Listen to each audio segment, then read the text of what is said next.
إن الحمد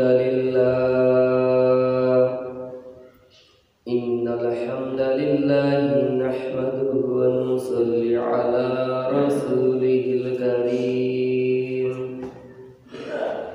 وسبحان الذي نزل على الفرقان وننزل من الفرقان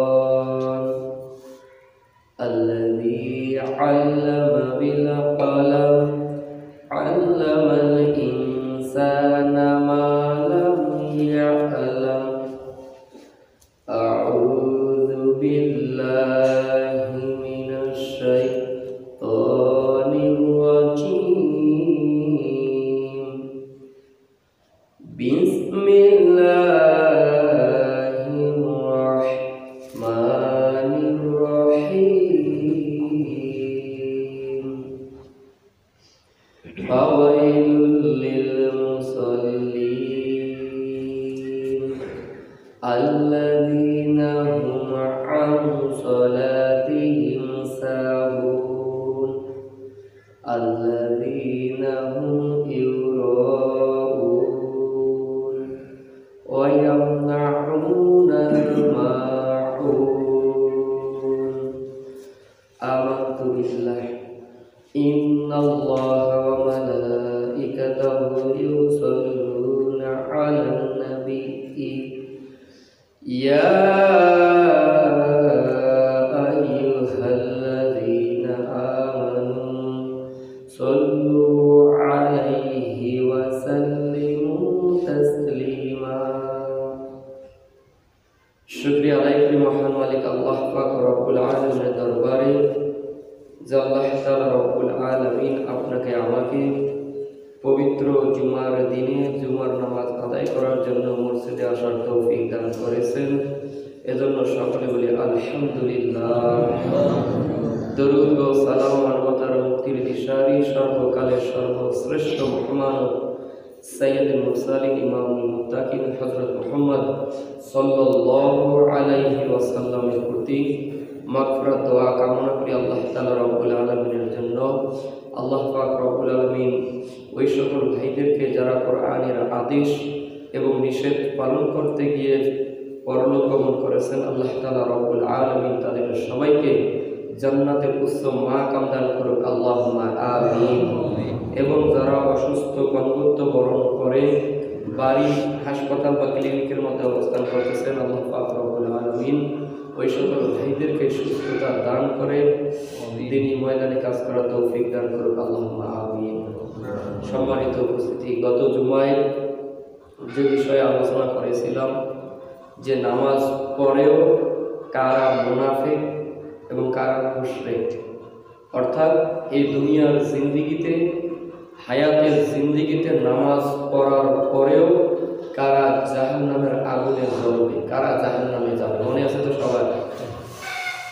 তো বিষয় ছিল গত জুমার যে নামাজ পড়ে কিন্তু নামাজ কায়েমের আন্দোলন করে না, এদের ঠিকানাই হলো কি নামাজ পড়ার পরেও তারা মুশরিক, যদি তওবা না করে তারা জাহান্নামের আগুনে জ্বলবে। আর আজকে কয়েকটি বিষয় আছে, তার মধ্যে একটি হলো হাসরের ময়দানে কারা সেজদা দিতে পারবে না, হাসরের ময়দানে কারা সেজদা দিতে পারবে না জানা দরকার আছে না? যে দুনিয়াতে দেখা যাচ্ছে নামাজ কালাম করতেছে, সব কিছুই করতেছে, কিন্তু হাসরের ময়দানে তারা কি আল্লাহ তাআলা রব্বুল আলামিন, যেটা বুখারী শরীফের বর্ণনা এসেছে, আবু সাঈদ খুদরি রাদিয়াল্লাহু তাআলা তিনি বর্ণনা করেছেন যে আল্লাহ পাক রব্বুল আলামিন যখন তার পদনালী খুলে দিবেন তখন সকল মুমিন নর এবং নারীরা সেজদায় পতিত হবে এবং সেজদায় অবহিত হয়ে যাবে, সুবহানাল্লাহ ওয়া বিহামদিহি। কিন্তু ওই দিন কাফির এবং মুনাফিক যারা আছে এদের কমরটা এমন তক্তার মতো শক্ত হয়ে যাবে যে তারা সেজদা দিতে চাইবে কিন্তু তারা ঝুঁকতে পারবে না, এবং তারা যখন ঝুঁকে পড়বে সেজদা দেওয়ার জন্য তখন তাদের পিঠে এমন ভার হবে তারা সেজদা দিতে পারবে না এবং জমিনের মধ্যে শুয়ে যাবে। এটা হচ্ছে মুনাফিক এবং মুশরিকদের অবস্থা। আল্লাহ পাক রব্বুল আলামিন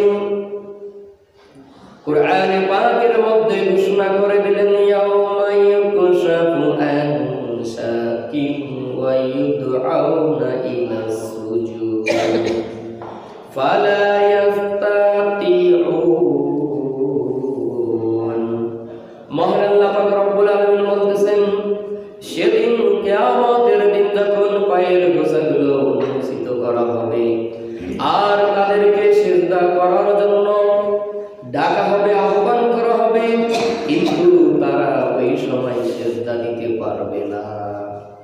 খাশিয়াতান আবসারুহুম তারহাকুহুম যিল্লাহ।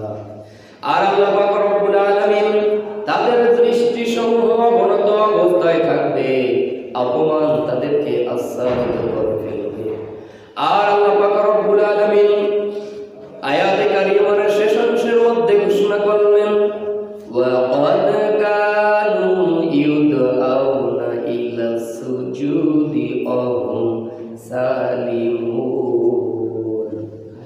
আল্লাহ পাক রব্বুল আলামিন বলতেছেন, দুনিয়ার জিন্দেগিতে যখন তাদেরকে নিরাপদ অবস্থা, নিরাপত্তা সহকারে যখন নামাজের দিকে আহ্বান করা হতো, তখন তারা ওই নামাজে মুয়াজ্জিনের ডাকেও তারা সাড়া দিয়ে মসজিদে আসে নাই। তার মানে মসজিদে না আসা মানে হলো কি, তারা সিজদা দেয় না। দুনিয়ার জিন্দেগিতে দেখেন আপনার আমার জন্য নিরাপদ আছে না? আছে না? আমরা তো আর ফিলিস্তিনের মতো আমাদের অবস্থা হয় নাই, পার্শ্ববর্তী দেশ ভারতের জম্মু কাশ্মীরের মতো হয় নাই যে প্রকাশ্যে নামাজ আদায় করতে পারে না, কোরবানি করতে পারে না। এরকম অবস্থা কি আমাদের হয়েছে? আমরা ইচ্ছা করলে টেকনাফ থেকে তেতুলিয়া বাংলাদেশের যে কোনো প্রান্তে গিয়ে নিরাপদে আমরা নামাজ আদায় করতে পারবো কি না? পারবো। কিন্তু এত নিরাপদ সুযোগ সুবিধা আল্লাহ সুবহানাহু ওয়া তাআলা রব্বুল আলামিন আমাদেরকে দিল, কিন্তু আমরা সঠিকভাবে কি করতে চাই না? নামাজ আদায় করতে চাই না, নামাজ পড়তে চাই না।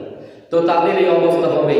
এবং এই আয়াত সম্পর্কে ইব্রাহিম তাইমি রাহমাতুল্লাহ আলাইহি তিনি বলেছেন, as-salatul মাকতুবাতি বিল আযানি ওয়াল ইকামাত। যখন আকাত এবং ইকামত আযান দেওয়া হয় এবং ফরজ নামাজ আদায়ের জন্য যখন আকামত দেওয়া হয়, যখন তাদেরকে আহ্বান করা হয়, কিন্তু তারপরেও তারা এই মসজিদে নামাজ আদায় করার জন্য সিজদা দেওয়ার জন্য আসত না। এবং সাইয়্যিদ ইবনে মুসাইয়্যিব রাহমাতুল্লাহি আলাইহি তিনি এই আয়াতের তাফসীর করতে গিয়ে তিনি উল্লেখ করেছেন, তারা আযান শুনতো, তাদের শরীরটা সুস্থ ছিল, কিন্তু এর পরেও তারা জামাতে নামাজ আদায় করত না। তা সিজদা আপনি আমি করতে পারবো না, এর বিষয় তো কারণগুলো আছে নাকি? আপনি আমি চাইলেই কি আর হাসরের ময়দানে সবাই সিজদা দিতে পারবো? শুধু মুমিন না নর এবং নারী ছাড়া কেউ সিজদা দিতে সক্ষম হবে না। সম্মানিত উপস্থিতি, এবং যারা আমরা নামাজ আদায় করি, জামাতে করি বা একাকী করি, এখন বিষয় হলো যারা আমরা সময় মতো সালাত আদায় করি না, হোক জামাতেও করি, কিন্তু কি নামাজের ওয়াক্ত চলে যায়, এক ওয়াক্তের নামাজ আর এক ওয়াক্তে আদায় করি, তাদের জন্য হচ্ছে আলোচনা। একটু মনোযোগ বৃদ্ধি করে, যাতে করে আমরা এই আলোচনা শুনবো, শোনার পরে ওই আগের মতোই থাকলে চলবে না। কিছু আমলের পরিবর্তন ঘটাতে হবে। কি করতে হবে? আমলের পরিবর্তন ঘটাতে হবে। দেখেন আল্লাহ তাআলা রব্বুল আলামিন সূরা আল মাউনের মধ্যে যে কথাটা বললেন, ফাওয়াইলুল লিল মুসাল্লিন, ধ্বংস, ফাওয়াইলুল লিল মুসাল্লিন, ধ্বংস হলো ওই নামাজীদের জন্য। কাদের জন্য? ওই নামাজীদের জন্য ধ্বংস। আল্লাযীনা হুম আন সালাতিহিম সাহুন, যারা তাদের নামাজ সম্পর্কে উদাসীন। নামাজ সম্পর্কে কি? উদাসীন। এবং আল্লাহ পাক রব্বুল আলামিন পরের আয়াতের মধ্যে বললেন, আল্লাযীনা হুম ইউরাউন, যারা ধ্বংস আবার ওই নামাজীদের জন্য যারা লোক দেখানোর জন্য নামাজ আদায় করে। বলেন কারা? ধ্বংস অর্থাৎ যারা নিজেদের নামাজ সম্পর্কে উদাসীন, এদের জন্য ধ্বংস। আবার ওই সকল নামাজীদের জন্য ধ্বংস যারা শুধুমাত্র লোক দেখানোর জন্য নামাজ আদায় করে। অথচ আল্লাহ পাক রব্বুল আলামিন কি ঘোষণা করেছেন কোরআনের মধ্যে? যারা মুমিন, মুত্তাকি, নেককার, সালিহিন হবে, মুমিন হবে, প্রকৃত মুমিন, মুমিনের গুণাবলী বর্ণনা করতে গিয়ে আল্লাহ তাআলা রব্বুল আলামিন সূরা মুমিনুনের মধ্যে ঘোষণা করেছেন কি? ক্বাদ আফলাহাল মুমিনুন, যে সফলতা লাভ করবে, বিজয় লাভ করবে তারা যারা কারা? মুমিনরা। কারা? মুমিনরা।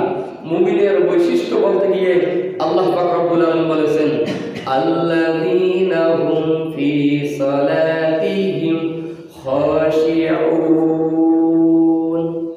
আল্লাহ বললেন মুমিনরা বিজয় লাভ করবে, তবে মুমিনের এক নম্বর বৈশিষ্ট্য এখানে ঘোষণা করছেন যারা নিজেদের নামাজে বিনয়ের মতো নম্র, যারা কি খুশু খুজু সহকারে যারা নামাজ আদায় করবে, এরাই হচ্ছে কি মুমিন। এরাই কি মুমিন।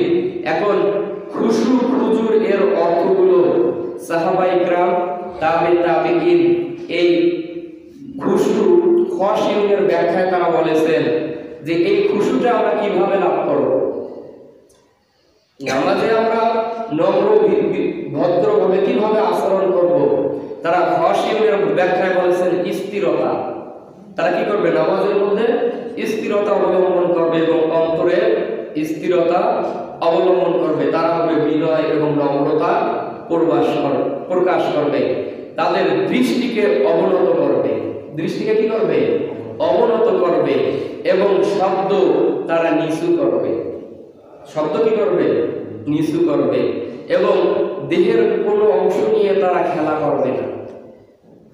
অর্থাৎ যারা খুশু খুজু সহকারে নামাজ আদায় করবে তাদের বৈশিষ্ট্য হলো এটাই যে তারা উচ্চ স্বরে কথা বলবে না, আওয়াজ করবে না, কোনো শব্দ করবে না, এদিক ওদিকও তারা তাকাবে না।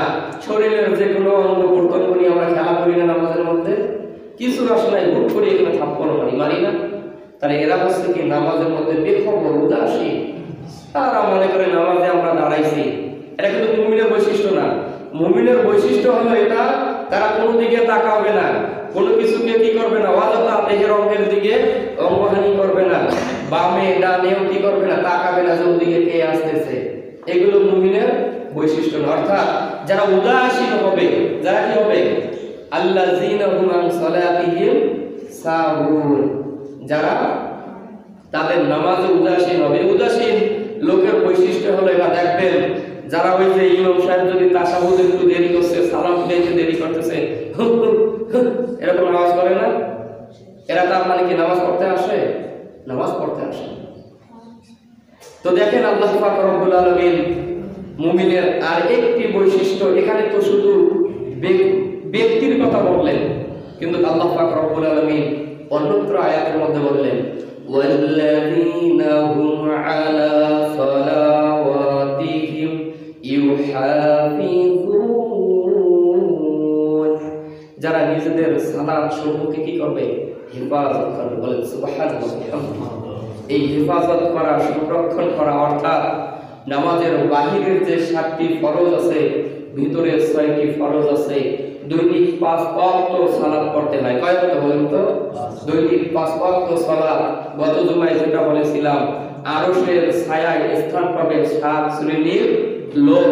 তার মধ্যে এক শ্রেণীর লোক হলো ওই ব্যক্তি রাজুলুন কলবুহু মুআল্লাকুন ফিল মাসাজিদ, ওই ব্যক্তি যার অন্তরটা মসজিদের সাথে ঝুলিয়ে থাকে। বলেন সুবহানাল্লাহ।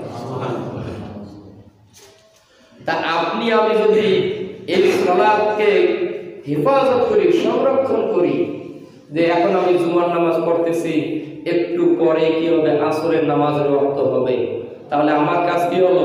দুনিয়ার যতই ব্যস্ততা থাক না কেন, আগে আমার সালাত। আগে কি? আমার সালাত। মসজিদে আসবো, নামাজ পড়বো, তারপরে দুনিয়ার যত কিছু কাজ আছে, যত ব্যস্ততা আছে, সবগুলো আমি পূরণ করব। সম্মানিত উপস্থিতি, আজকের সমাজের মধ্যে পাঞ্জেগানা নামাজি সঠিকভাবে যারা নামাজ আদায় করে এদের সংখ্যার পরিমাণ খুবই কম। বলেন কি? খুবই কম। এজন্যই নামাজি আমরা 12 প্রকার নামাজি সমাজে দেখতে পারি। বলেন কত প্রকার? 12 প্রকারের নামাজি আছে। যেমন এক প্রকার নামাজি আছে আজকে শুধু আসবে কখন? এই বয়ান শোনার জন্য আসবে না, আলোচনা করা হবে এত কিছু কোরআন হাদিস থেকে, এগুলো শোনার জন্য আসবে না, খালি ঢুকঢাক আসবে, হুজুর খুতবা দিতেছে ওই সময় খুতবা শুনবে, ফরজ নামাজ পড়বে, আল্লাহুম্মা আমিন, দোয়া শেষ তো ওরাও শেষ। এরা হলো জুমার নামাজি। এরা হলো কি? ওই 12 প্রকারের মধ্যে এক প্রকার নামাজি হলো শুধু জুমার নামাজ পড়বে। আর জুমার নামাজটা পড়ে কি জন্য? এই লোকের ভয়, সমাজের ভয়। এমনও লোক আছে জুমার দিন যদি নামাজ পড়তে না আসে তার বাড়িতে তার বউ খেসখাসানি শুরু করে দেয়। একবারে গেছো, শেষ হয়ে গেছো, যে তুমি একবারে মুশরিকের চাইতে কাফেরের চাইতে হ্যাজ হয়ে গেছো। একটা জুমার দিন সাপ্তাহিক নামাজ, সেখানেও নামাজ পড়তে যাও না। কি কথা কি রাগ করতেছেন কেউ?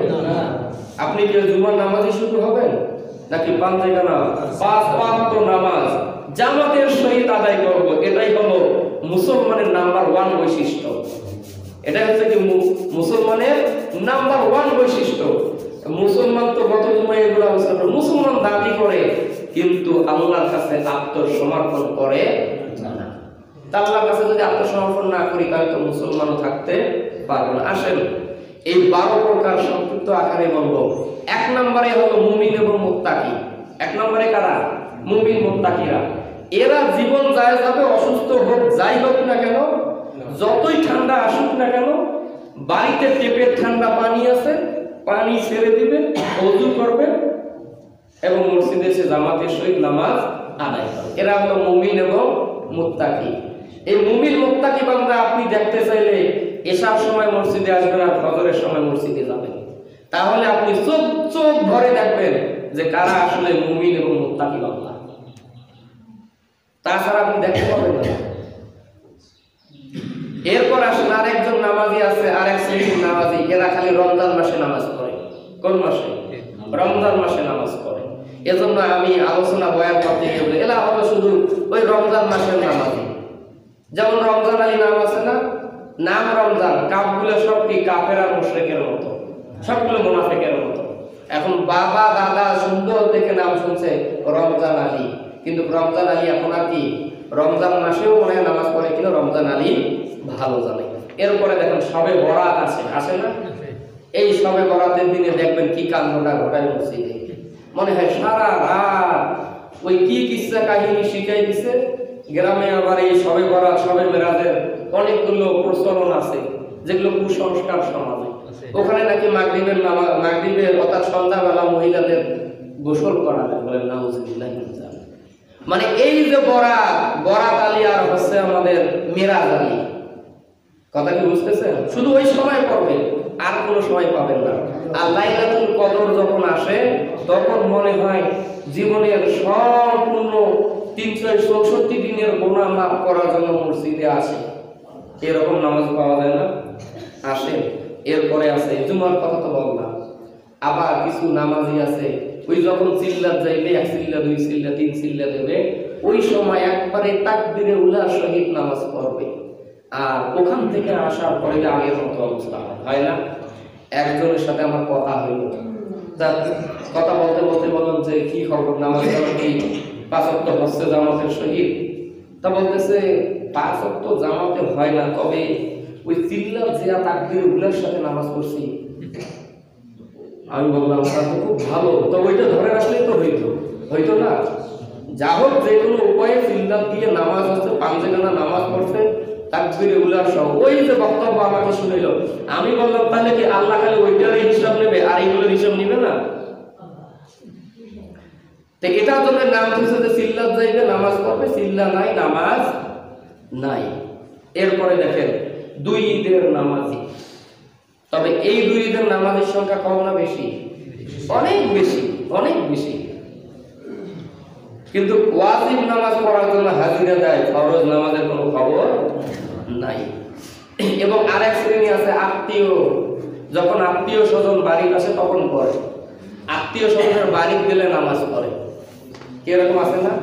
যেহেতু বিয়েই হলো 5 ওয়াক্ত নামাজ পড়ে, এখন বিয়ের বাড়ি যখন যায়, বিয়ে বুঝুন তো, ওই বিয়ের বাড়ি গেলে তখন ওই বিয়ে যেহেতু নামাজ পড়ে, এখন বাধ্য হয়ে কি করে, ওই দুনিয়াও নামাজ পড়ে। আর বিয়ে যখন বাড়িতে এসে দাওয়াত খাইতে, তখন তো আমার না পড়লে কেমন হইবে। এই জন্য আমি নাম রাখছি আত্মীয় নামাজ। আসেন, এরপরে একটা আছে মান্নতের নামাজ।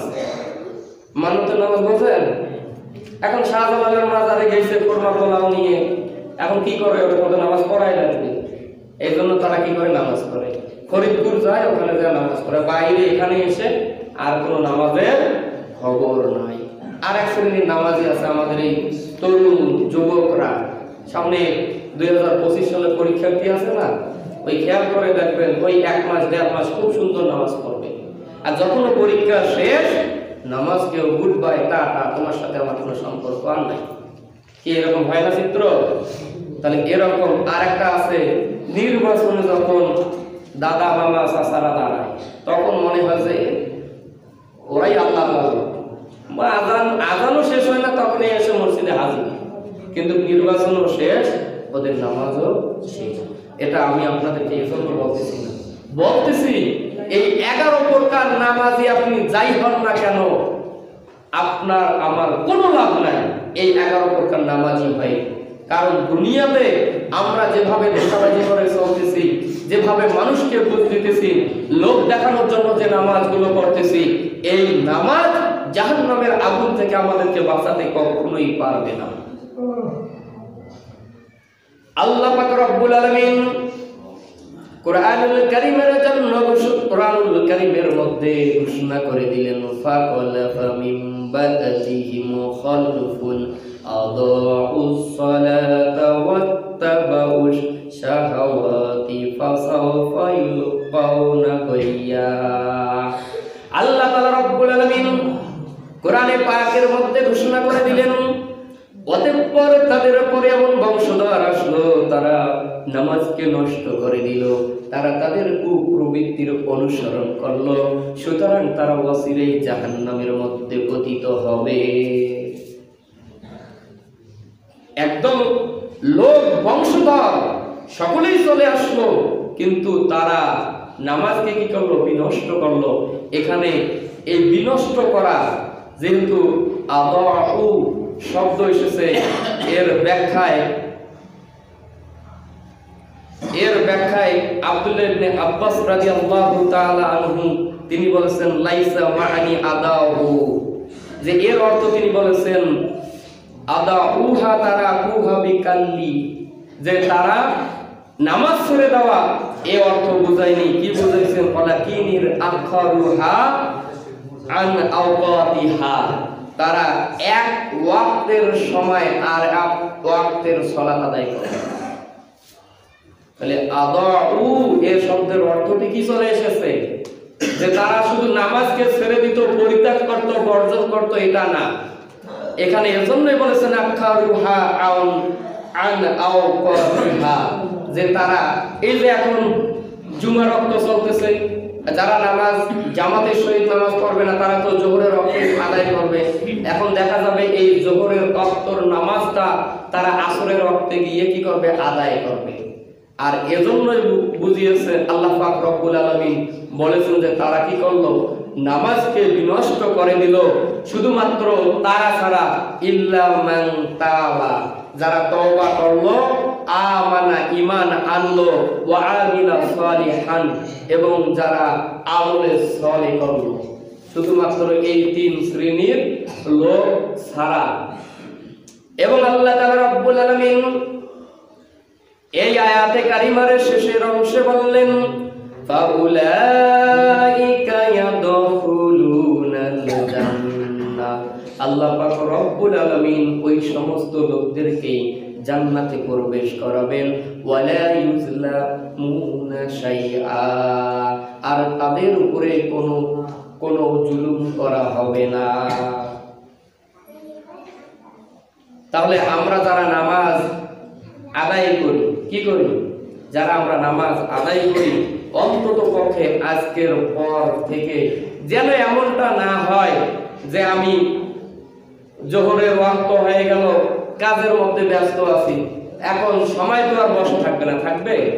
যেহেতু এই যে ধান কাটামারি সিজন এসে গিয়েছে, আপনার যেখানেই আপনি থাকেন, যেখানেই থাকেন, যে অবস্থাতেই থাকেন, অন্তত পক্ষে নামাজ যখন হবে তখন পবিত্রতা অর্জন করে, ওযু করে, যে জায়গায় আছেন ওই জায়গায় নামাজ আদায় করেন। কি করেন? নামাজ আদায় করে নেন।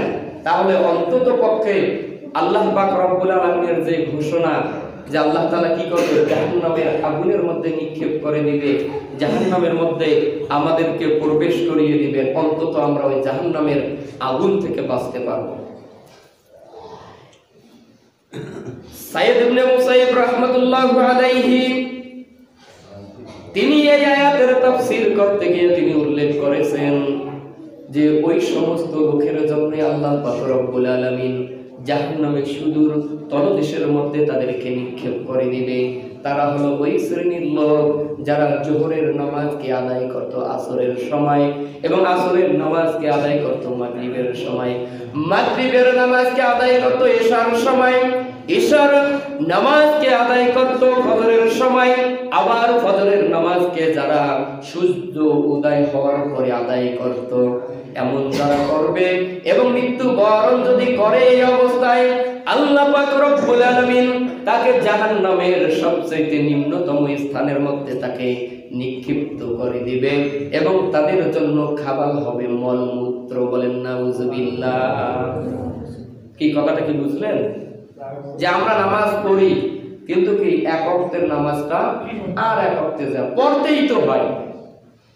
যারা 5 ওয়াক্ত পড়ি বলেন তো, জামাতের সহিত যদি পড়তে না পারি, বাড়িতে যে কোনো সময় তো পড়ি, তো অন্তত পক্ষে সময়ের নামাজটা যদি সময়ে আদায় করে নেই, এতে লাভ আছে না নাই? লাভ আছে না নাই? আসেন, আল্লাহর নবী সাল্লাল্লাহু আলাইহি ওয়াসাল্লাম হাদিস শরীফের মধ্যে বলেছেন, কানজুল উম্মাল হাদিস গ্রন্থের মধ্যে এসেছে যে যখন নবীজি সাল্লাল্লাহু আলাইহি ওয়াসাল্লাম বলেছেন, বান্দা যখন প্রথম ওয়াক্তে, মানে নামাজের সময় যখন শুরু হলো, ওয়াক্তের সময়, এই সময় যখন নামাজ আদায় করে, তখন এই নামাজটা আলোকবর্তিকা হয়ে আরশের মধ্যে চলে যায়। সুবহানাল্লাহ বিহামদিহি। এবং আরশে আজিমে যাওয়ার পরে আল্লাহ পাক রব্বুল আলামিনের কাছে প্রার্থনা করে আর বলে যে হে আল্লাহ, আমাকে যে হেফাজত করেছে আপনিও তাকে হেফাজত করুন। বলেন সুবহানাল্লাহ। তবে ওই দিন পর্যন্ত তারা প্রার্থনা করতেই থাকবে, কিয়ামতের দিন পর্যন্ত। বলেন সুবহানাল্লাহ। আর যখন প্রথম ওয়াক্ত চলে গেল এবং শেষ ওয়াক্তের দিকে যারা নামাজ আদায় করে, তাদের জন্য ওই নামাজটা অন্ধকার হয়ে চলে যায়। যেমনি ভাবে আমরা চকলেট পেঁচিয়ে রাখি, এইভাবে করে নামাজটা পেঁচিয়ে ওই বান্দার মুখের দিকে নিক্ষেপ করা হয় এবং ওই নামাজটা তখন বলে, হে আল্লাহ, আপনি আপনার ওই বান্দাকে ধ্বংস করে দিন যে নামাজ তাকে ধ্বংস করে দিয়েছে। তাহলে দেখেন, প্রথম ওয়াক্তে নামাজ আদায় করার ফজিলত তো আছে কি নাই? আছে কি না? তাই এত গুরুত্ব আমরা যদি কম করে দেই নামাজটাকে, তাহলে নামাজ তো নাই, তো আমার কোনো আমলই আর এখানে টিকবে না। এজন্য আল্লাহর নবী সাল্লাল্লাহু আলাইহি ওয়াসাল্লাম হাদিস শরীফের মধ্যে ঘোষণা করে দিয়েছেন, 3 ব্যক্তির সালাত আল্লাহ পাক রব্বুল আলামিন কবুল করে না। যতই প্রার্থনা করুক এই 3 শ্রেণীর লোক, আল্লাহ পাক রব্বুল আলামিন কখনোই এই তাদের সালাতকে কবুল করবে না। এর মধ্যে 1 নম্বর হলো ওই ব্যক্তি যে ব্যক্তিটা নেতৃত্বের জন্য, নেতা হওয়ার জন্য আগেই পদের দাবিদার হয়ে থাকে যে আমি অমুক হব, আমি এমপি হব, আমি মন্ত্রী হব বা কোনো সভাপতি হব, কিন্তু কি আল্লাহ তাআলা রব্বুল আলামিন নবীজি সাল্লাল্লাহু আলাইহি ওয়াসাল্লাম এখানে বলতেছেন, সে যে সভাপতি হবে কিন্তু কোন লোকের তার সমর্থন নাই। কথা কি বুঝতেছেন? মনে করেন আমি সভাপতি হব, এখন নিজের বংশ গৌরব দাবিদার নিয়ে অনেক ডিগ্রি আমার আছে, অনেক সম্পদ আছে, এখন আমি বলতেছি আমি সভাপতি। এখন এখানে কি কোনো সমর্থন কোন লোকেরই আমার উপরে নাই, এমন যদি নেতা হয়ে যায়, এমন দায়িত্বশীল হয়ে যায়, আল্লাহর রাসূল বলতেছেন তার সালাত আল্লাহর কাছে কবুল হবে না। এবং দ্বিতীয় নাম্বার শ্রেণী হলো ওই ব্যক্তি যে ব্যক্তিটা এক ওয়াক্তের নামাজ আর এক ওয়াক্তে আদায় করে। এক ওয়াক্তের নামাজ কি করে? আর এক ওয়াক্তে আদায় করে। তিন নাম্বার হলো ওই ব্যক্তি যে ব্যক্তিটা স্বাধীন ব্যক্তিকে গোলাম বানায়। স্বাধীন ব্যক্তিকে কি বানায়? গোলাম বানায়। এদের সালাত আল্লাহর কাছে কবুল হবে না। আল্লাহর নবী সাল্লাল্লাহু আলাইহি ওয়াসাল্লাম হাদিস শরীফের মধ্যে ঘোষণা করে দিলেন, কিয়ামতের দিনে এক ব্যক্তিকে আল্লাহ পাক রব্বুল আলামিনের সামনে হাজির করিয়ে তাকে জাহান্নামে যাওয়ার জন্য আদেশ দেওয়া হবে। সে ব্যক্তি জিজ্ঞেস করবে, আমার প্রতিপালক কি কারণে আমাকে জাহান্নামের মধ্যে নিক্ষেপ করা হলো? আল্লাহ পাক রব্বুল আলামিন তার এই প্রশ্নের জবাবে বলবে, নির্ধারিত সময়ের পরে নামাজ আদায় করতে এবং মিথ্যা কসম করতে। কথা বুঝতেছেন? কে বলতেছেন এটা? হাদিসে কুদসি। আল্লাহ পাক রব্বুল আলামিন এরকম কি করবে? আমাকে বলবেন, ডাক দিবে যে হাবিব তুমি আসো, আমি হাজির হলাম, আমার ফায়সালা আল্লাহ বলবে তুমি জাহান্নামে যাও। এখন আমি আল্লাহর কাছে বলবো, আল্লাহ কি কারণে যাবো আমি? কারণ দুনিয়াতে তো আমি ভালো কাজ নামাজ সবগুলো তো করছি। তখন আল্লাহ বলবে যে তুমি নামাজটা সঠিক সময়ে আদায় করো নাই এবং তুমি মিথ্যা কসম করতে। আল্লাহ পাক রব্বুল আলামিন আমাদের সবাইকে হেফাজত করবেন, আল্লাহুম্মা আমিন। এবং আল্লাহ তাআলা রব্বুল আলামিন কুরআনুল কারীমের মধ্যে ঘোষণা করে দিল, ইয়া আইয়ুহাল্লাযীনা আমানু লা তুলহিকুম আমওয়ালুকুম ওয়ালা আওলাদুকুম আন যিকরিল্লাহ ওয়া মান ইয়াফআল যালিকা ফাউলাইকা হুমুল খাসিরুন। আল্লাহ পাক রব্বুল আলামিন কুরআনুল কারীমের মধ্যে বলতেছেন, ইয়া আইয়ুহাল্লাযীনা আমানু, ওহে যারা ঈমান এনেছো, লা তুলহিকুম আমওয়ালুকুম ওয়ালা আওলাদুকুম আন যিকরিল্লাহ, তোমাদের ধন সম্পদ এবং তোমাদের সন্তান সন্ততি যেন আমার স্মরণ থেকে তোমাদেরকে গাফেল না রাখে, উদাসীন না রাখে। আর যেই বা যাদেরকে তাদের ধন সম্পদ, তাদের সন্তান সন্ততি ভুলিয়ে রাখবে, উদাসীন রাখবে, গাফেল রাখবে, আল্লাহ তাআলা বলতেছেন ফাউলাইকা হুমুল খাসিরুন, তারাই হলো দুনিয়াতেও ক্ষতিগ্রস্ত এবং আখিরাতের মধ্যেও ক্ষতিগ্রস্ত। কথা বুঝতেছেন? সম্পদের কারণে কিন্তু আজকে অনেক মুসল্লি আসে নাই। এইবার ধান কাটতে গেছে, কি কাটতে? ধান কাটতে গেছে।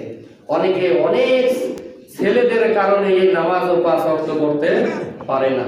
আসুন আমরা সকলে মিলে যে 12 শ্রেণীর নামাজের কথা বলছি, এর মধ্যে 11 শ্রেণীর নামাজি আমাদের হওয়া যাবে না।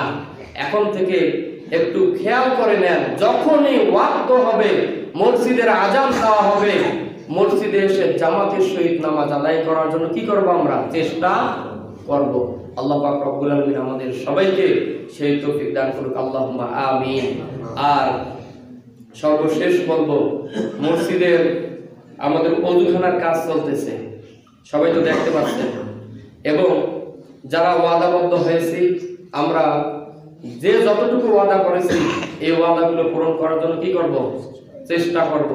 এবং যারা ওয়াদাও করি নাই, এই মসজিদ আপনাদেরই তো প্রতিষ্ঠান, নাকি? প্রতিষ্ঠান কার এটা? মসজিদ আল্লাহর ঘর, ঘর আল্লাহর, কিন্তু এই প্রতিষ্ঠানটা পরিচালনা করার দায়িত্ব আপনাদের। কাদের বলুন তো? আপনাদের। যদি যেমনই ভাবে চিন্তা করেন, আমাদের অনেক ভাইয়েরা আছে এই মসজিদের জন্য হোক বা অন্য কোনো কাজের জন্য, অর্থাৎ ভালো কাজের জন্য যদি তাদেরকে সাহায্য সহযোগিতার কথা বলা হয়, তখন পকেটে হাত ঢুকাই দিয়ে কিন্তু টাকা গণে। এবং দেখে কোনটা কয় টাকা। আইডিয়া আছে না? আইডিয়া আছে কি না? ওই তখন দেখবে যে কোনখান সিরিয়াল নোট আইসে, কোনখান 10 টাকার নোট আইসে, কোনখান 20 টাকার নোট এইখান দেয়। আর যদি বলা হয় যে কনসার্ট আছে, কি আছে? কনসার্ট আছে, এখন বরাদ্দ যাও, আসিও ভালোভাবে, আগে আমার কাছে দেখা করো, তারপরে হয়ে যায়। আমাদের এই এলাকার লোকের কথাই বলি, মসজিদের জন্য এরকম ওয়াক্তি জুমা হয় না, ওয়াক্তি মসজিদের জন্য কালেকশনের জন্য কয়েকবার লোক গেছে, বলে আমি এই মসজিদের জন্য কোনো টাকা দিতে পারবো না। কিন্তু যখন গান বাজনা হয় ঠিকই 5,000, 10,000, 20,000 করে টাকা দেয়। তাহলে এক কথায় বলবো, অন্তত এই মনিরাম চৌধুরী পাড়ার লোকজনের অবস্থা তো এরকম না। আপনারা এই কথা কি বলতেছি, আপনার কি এরকম আমাদের এলাকার মতো নাকি পরিবর্তন হবেন? অন্তত পক্ষে আল্লাহর ওয়াস্তে যে যতটুকু পারেন, অনেকগুলো উদাহরণ তো অনেক জুমায় দিয়েছি, দেই নাই, অন্তত নিয়ত করেন যে আল্লাহ আমি এখান থেকে আমার ব্যবসার কাজ শুরু করছি, এই ব্যবসার পরিচালনার